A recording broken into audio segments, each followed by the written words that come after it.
ক্ষীরের শারদ প্রাতে বেজে উঠেছে আলোকমঞ্জিত, ধরণীর বহিরাকাশে অন্তরিত মেঘমালা, প্রকৃতির অন্তরাকাশে জাগরিত জ্যোতির্ময়ী জগন্মাতার আগমন বার্তা, আনন্দময়ী মহামায়ার পদধ্বনি অসীম ছন্দে বেজে উঠে রূপলোক ও রসলোকে আনে নবভাব মাধুরীর সঞ্জীবন।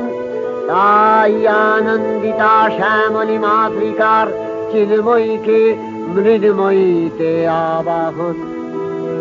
আজ চিৎশক্তি রূপিণী বিশ্বজননীর শারদশ্রী বিমণ্ডিতা প্রতিমা মন্দিরে মন্দিরে ধ্যান বোধিতা।